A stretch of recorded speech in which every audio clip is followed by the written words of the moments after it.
Hello everyone. आज हम class 10 के ज्योग्राफी के चैप्टर 1 संसाधन एवं विकास यानी कि रिसोर्स एंड डेवलपमेंट को कवर करने वाले हैं, जिसमें कि हम जानेंगे कि आखिर संसाधन क्या है, उनका विकास क्या है और किसी संसाधन का विकास किस प्रकार होता है और ये क्यों जरूरी है।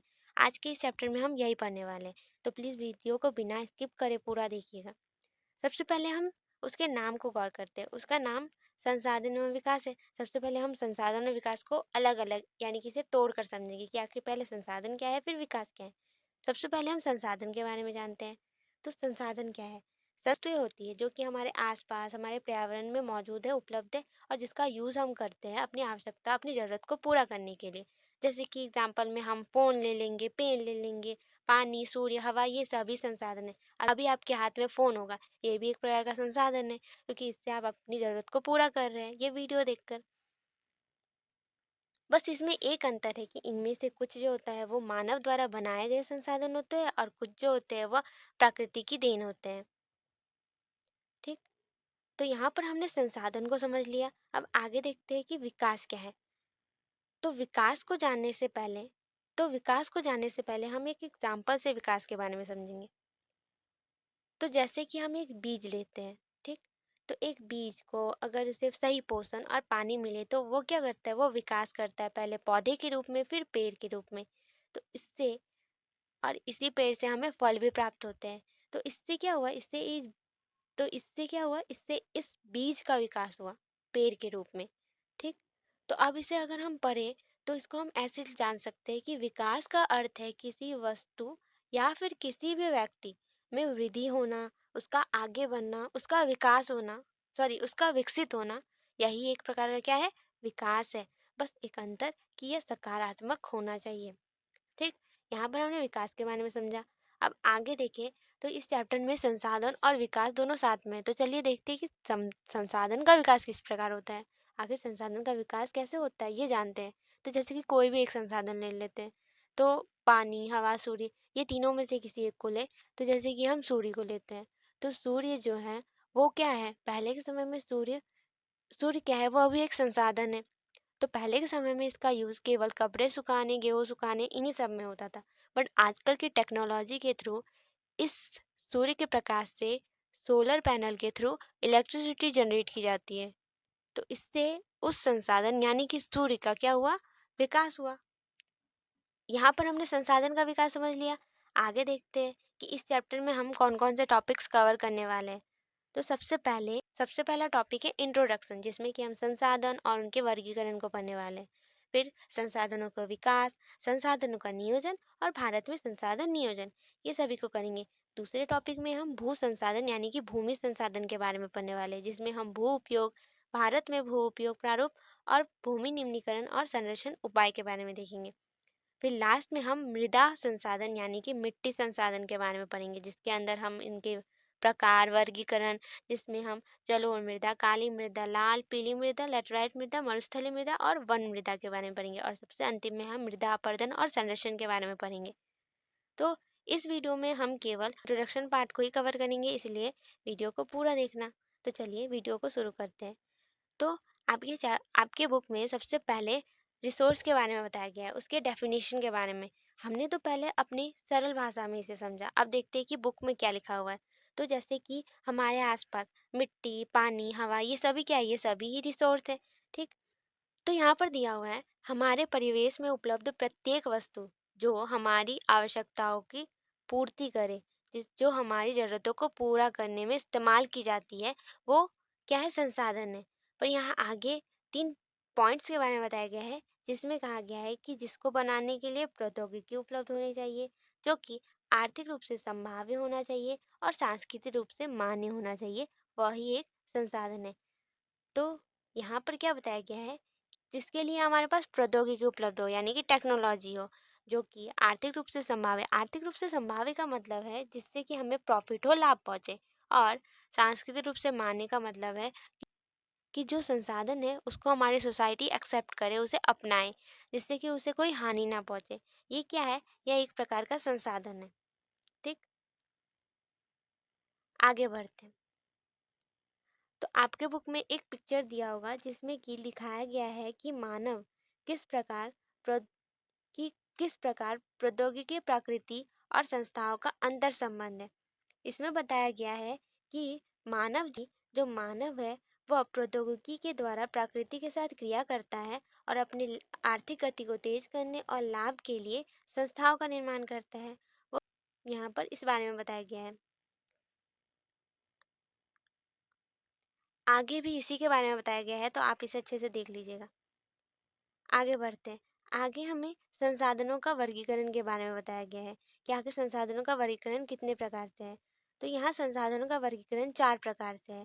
पहला उत्पत्ति के आधार पर, दूसरा समाप्यता के आधार पर, तीसरा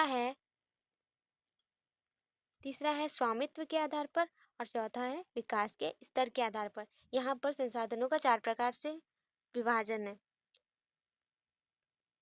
उत्पत्ति के आधार पर, समाप्यता के आधार पर, स्वामित्व के आधार पर और विकास के स्तर के आधार पर। अब इन्हें भी आगे कई भागों में बांटा गया है जिन्हें कि हम आगे देखेंगे। तो सबसे पहले यहाँ उत्पत्ति के आधार पर है। उत्पत्ति के आधार पर कितने संसाधन है? 2, जैव और अजैव संसाधन। सबसे पहले हम जैव को जानते हैं। तो जैव संसाधन एक तरह से ये माने ये सभी संसाधन जिनमें कि जीवन पाया जाता है, जो कि जीवित है, वो सभी क्या है? वो सभी जैव संसाधन है। जैसे कि पेड़ पौधे, मछली, मनुष्य, हम सभी क्या है? जैव संसाधन में आते हैं। तो हम इसे कुछ इस प्रकार से पढ़ सकते हैं कि इन संसाधनों की उपलब्धि जीव मंडल से होती है। सॉरी, यहाँ पर जीव का स्पेलिंग गलत है, तो प्लीज इसे आप सही कर लीजिएगा।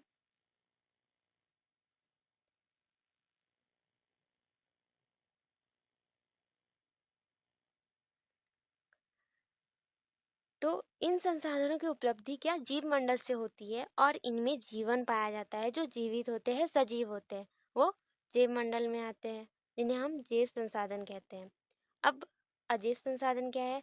तो अजैव संसाधन ठीक इनके ऑपोजिट होते हैं, जिनमें कि जीवन नहीं पाया जाता है और जो निर्जीव होते हैं वो अजैव संसाधन कहलाते हैं। जिसमें कि हम एग्जाम्पल में चट्टान, धातुएं और नदियाँ, ये सभी क्या है? ये सभी अजैव संसाधन में आते हैं।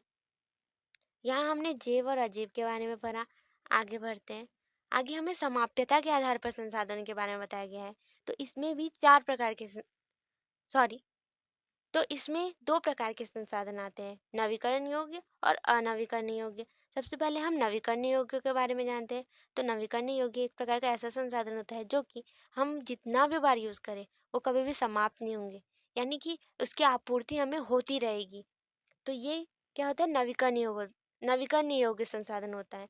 तो इसमें हम वन ले सकते हैं, सौर ऊर्जा, पवन ऊर्जा, पानी, ये सभी क्या है? ये सभी नवीकरणीय योग्य है जो कभी भी समाप्त नहीं होंगे। इसे हम कुछ इस प्रकार से पढ़ सकते हैं। वैसे संसाधन जो उपयोग के उपरांत भी कभी समाप्त नहीं होते हैं, जिन्हें कि हम भौतिक, रासायनिक और यांत्रिक प्रक्रिया के द्वारा हम पुनः बना सकते हैं, प्राप्त कर सकते हैं, वो नवीकरणीय योग्य संसाधन कहलाते हैं और इन्हें हम पुनः पूर्ति योग्य संसाधन भी कहते हैं। तो यहाँ हमने नवीकरणीय योग्य संसाधन के बारे में समझा। अब अनवीकरणीय योग्य संसाधन क्या है? तो अनवीकरणीय योग्य संसाधन ये संसाधन है जो कि हम इसे यूज़ करने के उपरांत ही वह एक बार में ही समाप्त हो जाते हैं, जिनकी आपूर्ति हमें तुरंत नहीं होती, यानी कि उन्हें बनने में लाखों करोड़ों वर्ष लगते हैं, जो कि हमारी एक मानव आयु से बहुत ही ज़्यादा अधिक होती है। जिसमें कि हम एग्जाम्पल में ले सकते हैं प्राकृतिक प्राकृतिक गैस, पेट्रोलियम, कोयला, धातु, ये सभी क्या है? ये सभी ऐसे संसाधन है जिन्हें बनने में बहुत समय लगता है, लगभग लाखों करोड़ों वर्ष। इसे हम कुछ इस प्रकार लिख सकते हैं। वैसे संसाधन जिनका एक बार के उपयोग के साथ ही समाप्त हो जाते हैं और उन्हें दोबारा नहीं बनाया जा सकता, या फिर इन्हें बनने में लाखों करोड़ों वर्ष लगते हैं, वो अनवीकरणीय योग्य संसाधन कहलाते हैं, जो कि एक मानव की आयु से अधिक होता है, वो तो हमने जाना। अब आगे बढ़ते हैं। तो आगे हमें स्वामित्व के आधार पर संसाधन में वर्गीकृत के बारे में बताया गया है, जिसमें कि 4 प्रकार के संसाधन हैं। पहले व्यक्तिगत संसाधन। तो व्यक्तिगत संसाधन जो कि एक व्यक्ति का हो, यानी कि उस पर उसका ही अधिकार हो, वो निजी स्वामित्व होना चाहिए। जैसे कि फ़ोन, बुक, घर, कार, ये सभी जो संसाधन होते हैं, इसमें किसी एक निजी व्यक्ति का अधिकार होता है। वह उसका मालिक होता है। यह सब भी जो है व्यक्तिगत संसाधन के अंतर्गत आते हैं। अब इसे हम कुछ इस तरह से जान सकते हैं कि वैसे संसाधन जिस पर किसी एक व्यक्ति का अधिकार हो वह व्यक्तिगत संसाधन कहलाता है। इस पर किसी और का अधिकार नहीं हो सकता। तो यहाँ हमने व्यक्तिगत के बारे में समझा। अब उसी के दूसरे सामुदायिक संसाधन के बारे में जानेंगे। सामुदायिक संसाधन एक प्रकार का, इसके नाम से पता चल रहा है कि ये संसाधन किसी एक व्यक्ति का नहीं होता है, बल्कि ये पूरे समुदाय, सभी लोगों के लिए प्राप्त होते हैं। तो ये सामुदायिक कहलाता है, जिसमें कि हम पार्क, पिकनिक स्पॉट या फिर चारागाह मैदान, ये सभी जितने भी होते हैं ना, वे सभी सामुदायिक संसाधन कहलाता है। तो इन्हें हम कुछ इस तरह से लिख सकते हैं कि वैसे संसाधन जिस पर किसी एक व्यक्ति का अधिकार नहीं होता है, बल्कि पूरे समुदाय का अधिकार होता है, वह सामुदायिक संसाधन कहलाता है। अब हम आगे बढ़ते हैं, राष्ट्रीय संसाधन क्या है। अब अगर हम तकनीकी तौर पर देखें तो हमारे पास भी जितने संसाधन है, चाहे वह भूमि हो या फिर कोई भी तालाब हो, ये सभी और जितने भी पाए जाने वाले जितने भी संसाधन, सामुदायिक, व्यक्तिगत, ये सभी राष्ट्र के अंतर ही आते हैं, राष्ट्रीय संसाधन ही कहलाते हैं। जिसमें कि वन वन हो गया, तालाब हो गया, जमीनें हो गई, धातुएं हो गई, ये तो तकनीकी तौर पर देश में जितने भी पाए जाने वाले संसाधन है वो राष्ट्र का ही है, वो अभी हमने जाना। वैसे संसाधन जिस पर राष्ट्र का अधिकार और नियंत्रण होता है वो क्या कहलाता है, राष्ट्रीय संसाधन कहलाता है। अब एक चीज गौर करने का है कि राजनीतिक सीमा के अंदर सारी भूमि और 12 समुद्री मील यानी कि 19.2 किलोमीटर तक महासागरीय क्षेत्र में जितने भी संसाधन पाए जाते हैं ना, वह उस राष्ट्र जिसके वह अंतर्गत आते हैं उसका अधिकार होता है, उनकी संपत्ति होती है। अब अंतर्राष्ट्रीय संसाधन क्या है, तो अंतर्राष्ट्रीय संसाधन के नाम से पता चलता है कि अंतर्राष्ट्रीय संसाधन वैसे संसाधन होंगे जिस पर किसी एक देश का अधिकार नहीं होगा, बल्कि अनेकों देश का होगा। तो वैसे संसाधन जिस पर किसी एक देश या फिर राष्ट्र का अधिकार नहीं होता है, नियंत्रण नहीं होता है, बल्कि अंतर्राष्ट्रीय संस्थाओं का नियंत्रण होता है, वो क्या कहलाता है, अंतर्राष्ट्रीय संसाधन कहलाता है। तो तट रेखा से जो 200 किलोमीटर की दूरी से जो बाहर के खुले महासागरीय से क्षेत्र होते हैं, इनमें जितने भी पाए जाने वाले संसाधन होते हैं उस पर किसी एक देश का अधिकार नहीं होता है, बल्कि वह अंतर्राष्ट्रीय संस्थाओं के अधीन होते हैं। और इन संसाधनों के इस्तेमाल के लिए हमें पहले अंतर्राष्ट्रीय संस्थाओं से सहमति लेनी पड़ती है। आगे विकास के स्तर के आधार पर भी 4 संसाधन के बारे में बताया गया है, जिसमें सबसे पहले है संभावी संसाधन। तो संभावी संसाधन क्या है, संभावी संसाधन एक प्रकार का वैसा संसाधन होता है जो कि है, इसका हम उपयोग भी कर सकते हैं, लेकिन हमारे पास अभी इतनी तकनीक और इतनी आय नहीं होने के कारण हम इसका इस्तेमाल नहीं कर सकते, यानी कि ये बहुत ज़्यादा एक्सपेंसिव होते हैं और हमारे बहुत से बाहर होते हैं। जैसे कि हम गुजरात और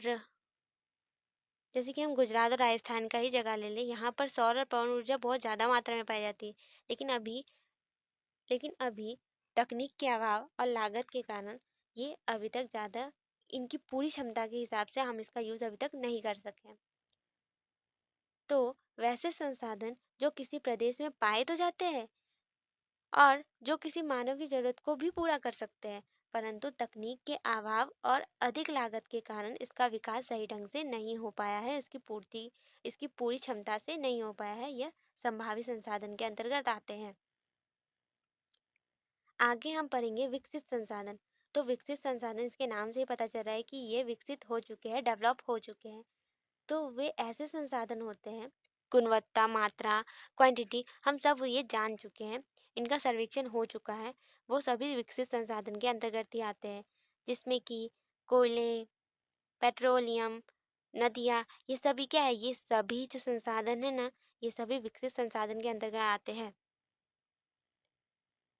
तो वैसे संसाधन जिसका सर्वेक्षण किया जा चुका है और जिसकी गुणवत्ता, मात्रा दोनों निश्चित है, वो क्या है, विकसित संसाधन है। आगे बढ़ते हैं, भंडार क्या है। अब भंडार को बनने से पहले हम एक एग्जाम्पल लेते हैं, जैसे कि पानी।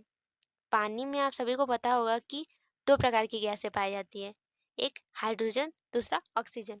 और हाइड्रोजन जो है वो बहुत अच्छा ऊर्जा का स्रोत माना जाता है, लेकिन अभी तक हमारे पास ऐसी टेक्नोलॉजी नहीं आई है जिससे कि हम पानी से इन दोनों गैस को अलग कर सकें।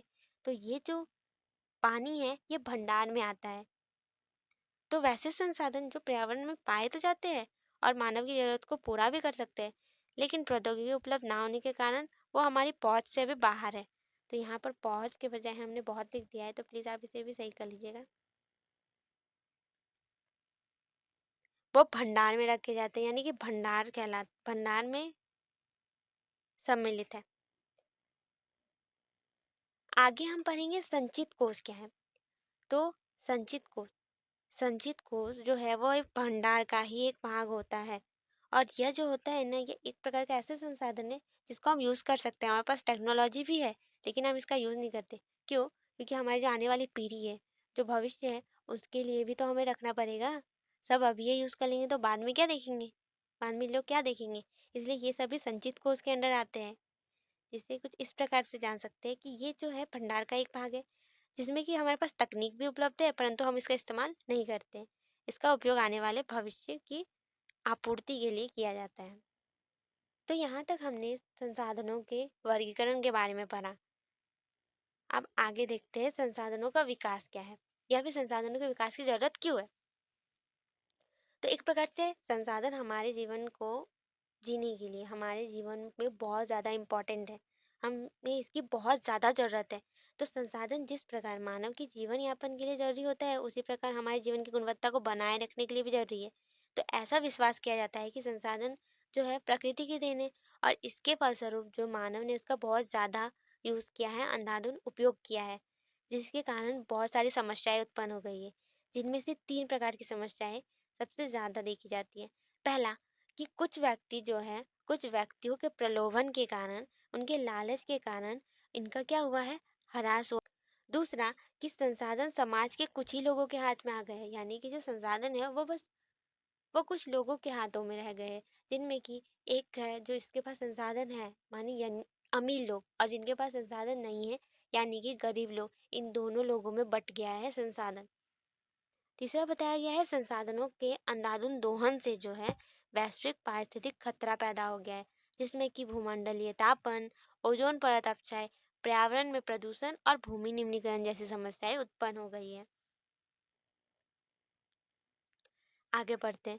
मानव की जीवन की गुणवत्ता और विश्व की शांति बनाए रखने के लिए संसाधनों का एक न्याय संगत बंटवारा करना बहुत जरूरी है।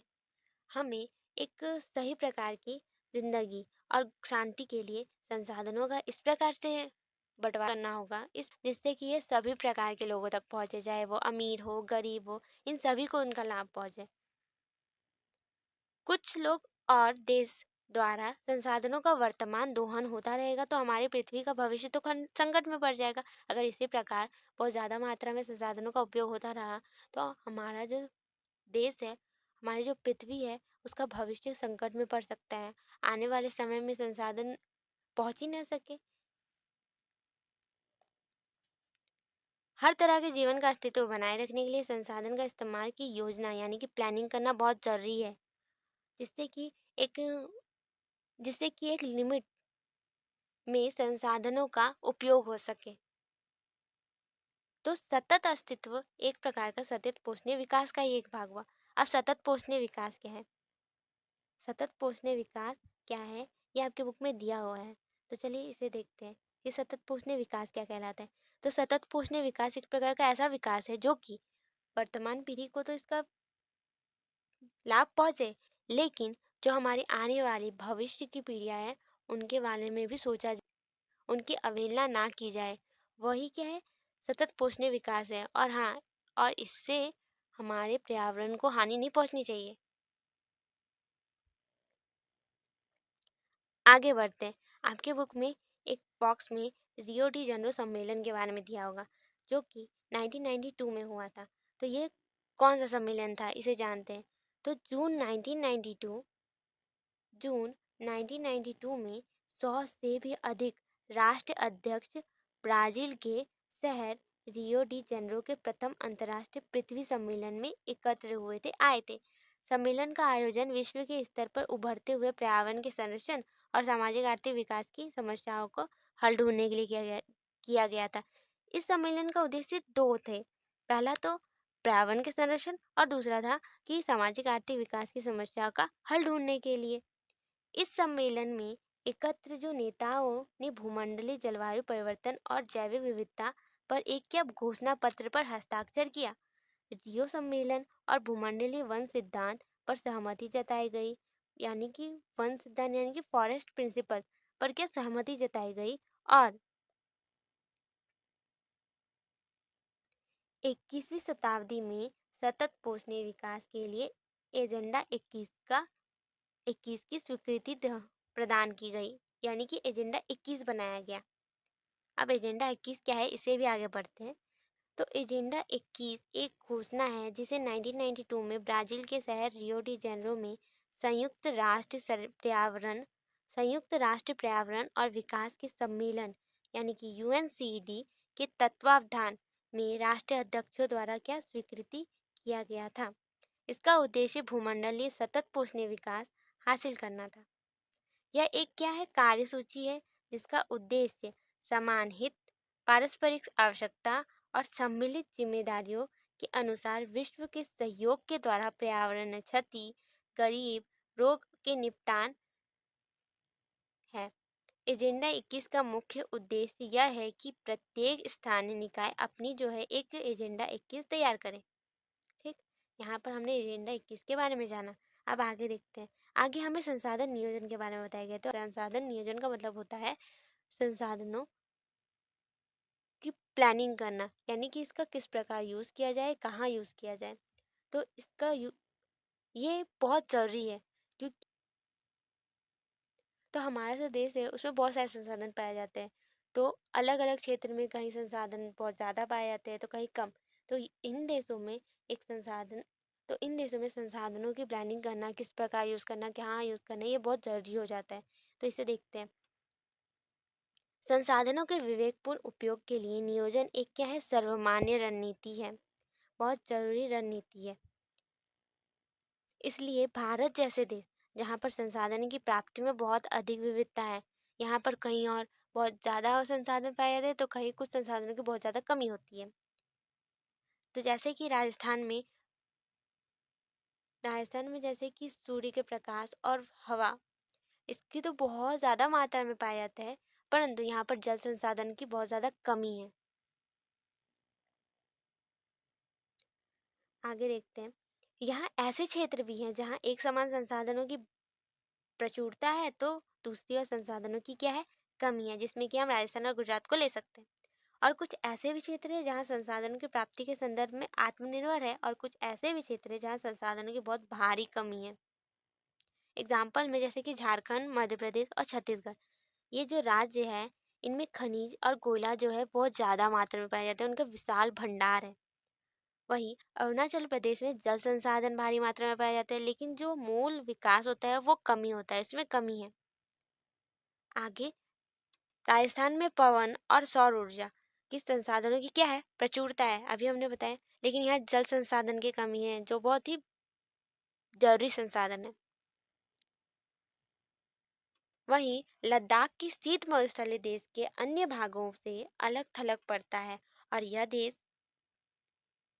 यह प्रदेश सांस्कृतिक विरासत में तो समृद्ध है, लेकिन यहाँ पर जल और आधारभूत जो अवसंरचना है और कुछ महत्वपूर्ण खनिजों की कमी है।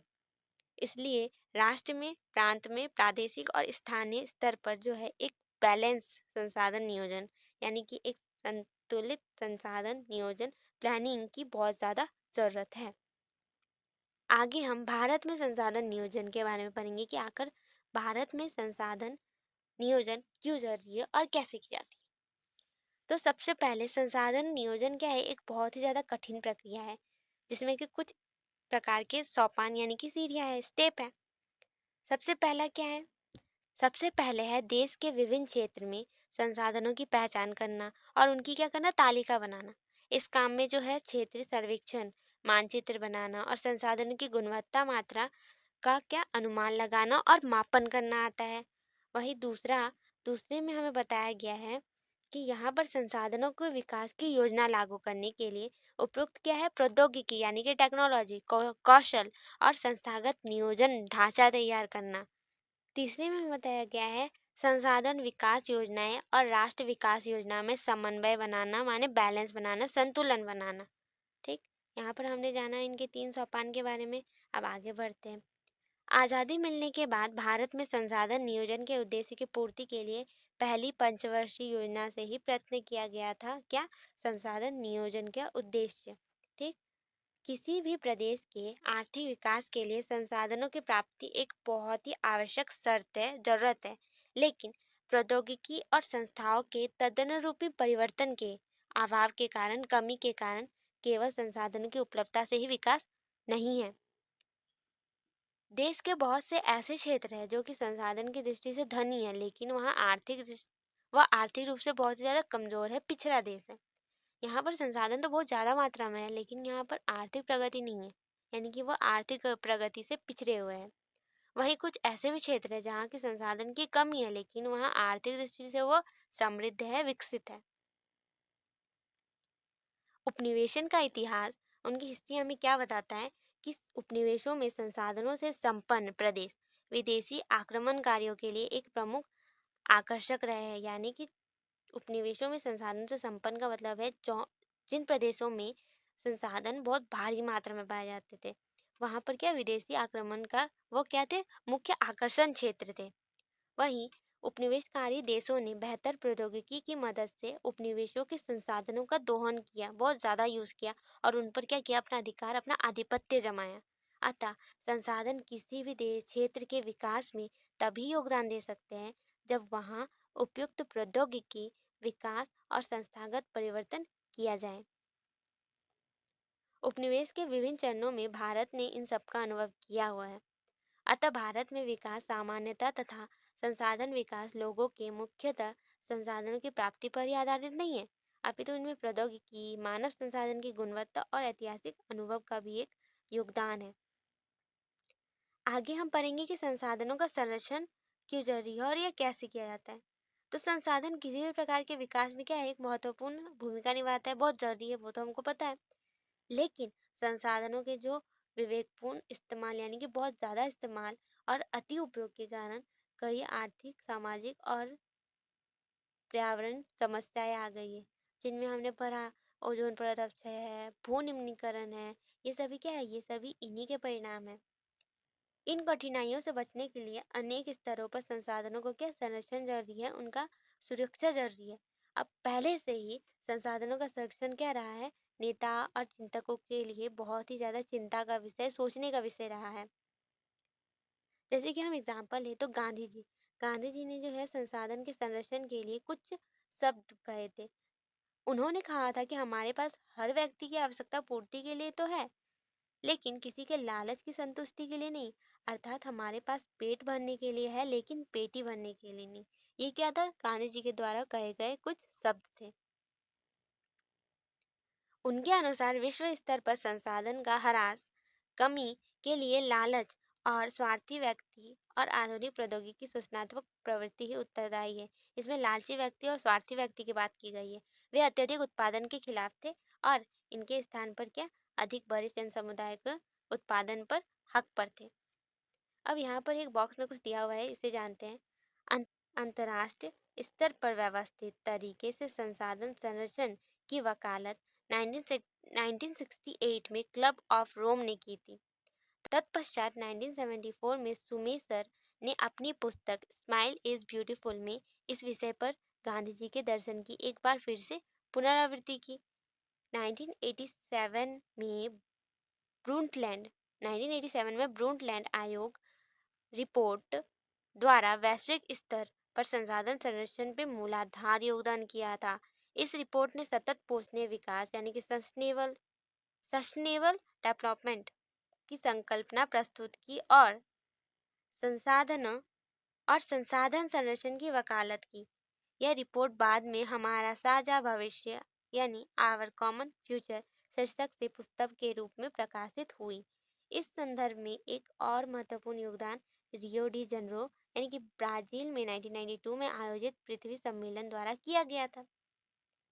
यहाँ पर हमारा वीडियो ख़त्म होता है। तब तक के लिए अगर आपको इसमें कोई प्रॉब्लम है या कुछ समझ नहीं आया तो आप मुझे कमेंट में बता सकते हैं, और साथ ही साथ वीडियो को लाइक करें और चैनल को सब्सक्राइब करें। तब तक के लिए बाय।